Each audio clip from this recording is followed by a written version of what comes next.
AB পার্টির পঞ্চম প্রতিষ্ঠা বার্ষিকী উপলক্ষে আজকের এই আলোচনা সভায় অনলাইনে যুক্ত হয়েছেন বাংলাদেশ জাতীয়তাবাদী দলের ভারপ্রাপ্ত চেয়ারম্যান জনাব তারেক রহমান। আমাদের সামনে যুক্ত হয়েছেন বাংলাদেশের ফ্যাসিবাদ বিরোধী বিভিন্ন রাজনৈতিক দলের নেতৃবৃন্দ, এবি পার্টির সদস্যবৃন্দ, সমর্থকবৃন্দ। আপনাদের সকলকে আমাদের দল গণসংহতি আন্দোলনের পক্ষ থেকে শুভেচ্ছা জানাই, সালাম জানাই। আসসালামু আলাইকুম। এবি পার্টির যে যাত্রা, সেই যাত্রায় আমাদের আন্তরিক শুভকামনা। বাংলাদেশের একটা গণতান্ত্রিক বিনির্মাণে, সাম্য, মানবিক মর্যাদা, সামাজিক ন্যায় বিচার প্রতিষ্ঠার সংগ্রামে এবি পার্টি তাদের ইতিমধ্যে যে ভূমিকা, সেই ভূমিকাকে আরও প্রসারিত করবে, সেই আশাবাদ, সেই প্রত্যাশা আমাদের দলের পক্ষ থেকে এবি পার্টির কাছে আছে। মূলত শুভেচ্ছা জানানোর জন্য আজকে আসলে এখানে ডাকা হয়েছে।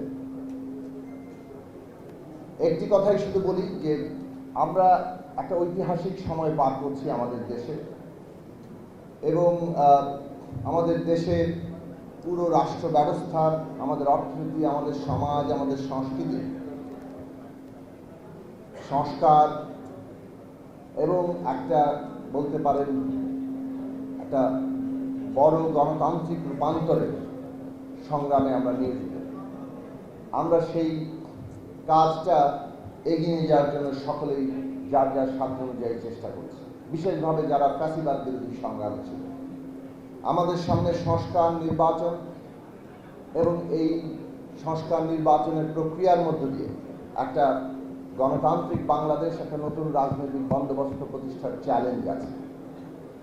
সেই চ্যালেঞ্জের মধ্যে আমাদের পদ্ধতিগত জায়গাগুলোতে রাজনৈতিক পক্ষগুলো একটা ন্যূনতম ঐক্যমত্যে আসা দরকার। আমাদের মধ্যে অনেক দ্বিমত থাকবে একটা গণতান্ত্রিক সমাজে, সেটাই অত্যন্ত স্বাভাবিক। কিন্তু আমাদের মধ্যে যে জায়গায় ঐক্য আছে, সেই ঐক্যকে সংহত রেখেই যাতে আমরা দ্বিমতের জায়গায় লড়াই করি। আজকে বাংলাদেশ এমন একটা চ্যালেঞ্জের মুখে, যেখানে একটা গণতান্ত্রিক রূপান্তর ঘটানোর জন্য জনগণের প্রতিনিধি আকারে রাজনৈতিক দলগুলো, যদিও রাজনৈতিক দল মাত্রই একমাত্র জনগণের প্রতিনিধি নয়, কিন্তু রাজনৈতিক দল জনগণের গুরুত্বপূর্ণ অংশ। কাজেই প্রাথমিকভাবে রাজনৈতিক দলগুলো যেখানে সর্বসম্মত হচ্ছে, সেইটা আমাদের জাতীয় সনদ হবে, এইটার উপরে আমাদের পদ্ধতিগতভাবে দাঁড়ানো দরকার। আমাদের যেখানে দ্বিমত আছে, সেই দ্বিমত নিয়ে আমাদের জনগণের কাছে যাওয়া দরকার। জনগণ ভোট দিয়ে, তার সংগ্রাম দিয়ে সেই মতগুলোকে রাজনীতিতে প্রতিষ্ঠা করবে। এই পদ্ধতিগত জায়গা যদি আমরা গ্রহণ করতে পারি, তাহলে আগামী নির্বাচন কবে হবে এই নিয়ে বিতর্কের অবসান ঘটবে। এবং আমরা আশা করি অন্তর্বর্তী সরকার সংস্কার এবং নির্বাচনের দ্রুত রোডম্যাপ দিয়ে এই অনাকাঙ্ক্ষিত বিতর্কের অবসান ঘটাবে। অন্তর্বর্তী সরকার গড়ে উঠেছে এই সকল রাজনৈতিক শ্রেণী পেশা এবং বিশেষভাবে আমাদের আন্দোলনের ভূমিকা রাখা ছাত্র সমাজ, আমাদের শ্রমিক জনগণের সকলের সমর্থনের ভিত্তিতে। কাজে এই সমর্থনের সামষ্টিক জায়গাটা বিবেচনায় রেখেই আমাদেরকে অন্তর্বর্তী সরকারকে পদক্ষেপ নিতে হবে। অন্তর্বর্তী সরকার মৌলিক প্রশ্নে কনসেনসাসের উপরে দাঁড়াবে, সেটাই আমাদের আকাঙ্ক্ষা।